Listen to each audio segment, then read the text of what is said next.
पहलू ये भी है, इसको आप लिटमस टेस्ट नहीं समझ सकते 2024 का। और सबसे बड़ी बात है, एग्जिट पोल की अगर बात करें, जो वहां पर आंकड़े आए थे उससे तो ये परे। और क्यों देखिए ना, यहां पर तो एक बिल्कुल अभी नेक टू नेक, वहां तो एक तरफा दिखाया गया था। तो यही बात है कि यहां पर अभी गुजरात हिमाचल के चुनावों के परिणाम आएंगे।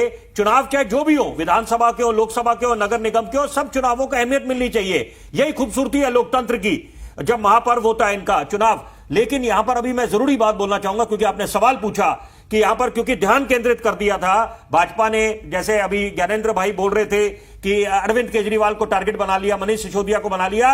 ये बड़ी अहम बात है यहां पर। क्यों जो गलती विपक्ष करता आया है इतने समय से, दो चुनाव बड़े वाले लोकसभा के 2024 के, 2014 के और 2019 के, वहां पर क्या था, सारा विपक्ष बनाम मोदी, हर तरह के अपशब्द कहे गए नरेंद्र मोदी के लिए। और क्या हुआ अंत में, फलस्वरूप कि यहां पर उसका फायदा भाजपा को और देश की आवाम ने प्रचंड बहुमत दिया, और बड़ा बहुमत दिया 2019 में।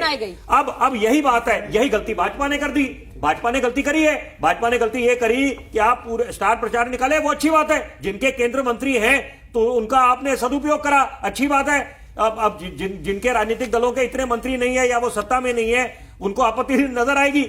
लेकिन बहरहाल आपने स्टार प्रचारक उतारे, लेकिन रणनीति में मुझे लगता है कहीं कमी पेशी रह गई कि आपने ध्यान सारा केंद्रित कर दिया अरविंद केजरीवाल की तरफ। लेकिन फिर भी ये हाई प्रेस्टीज बैटल था, बड़ा इसके मायने थे इन चुनावों के। लेकिन ये कहना कि यहां पर ये तो अभी नेक टू नेक है, इसकी तुलना करनी पड़ेगी 2015 के विधानसभा के चुनावों में। वहां पर तो क्या हुआ था, प्रचंड बहुमत, ऐसी लहर आई अरविंद केजरीवाल की, जब 67 और वहां पर 3 सीटें निकाली भाजपा ने। तो अपने आप में वैसा तो नहीं हुआ जिसका अनुमान हम लोग लगा रहे थे।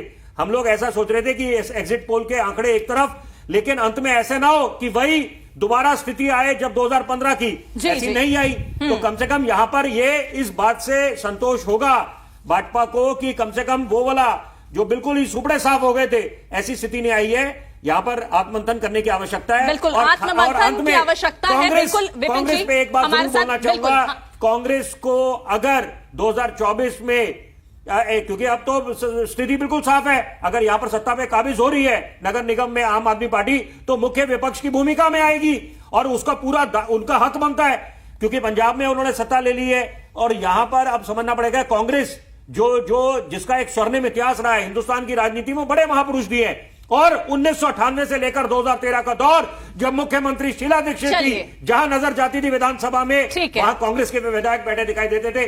लेकिन आज सूरत हाल ये है, 2 विधानसभा के चुनाव हुए और कांग्रेस अपना खाता नहीं खोल पाई है। लेकिन अभी भी संतुष्ट है, क्यों, उनको लगता है चलो भाजपा का तो सफाया हो गया विधानसभा से। तो ये वो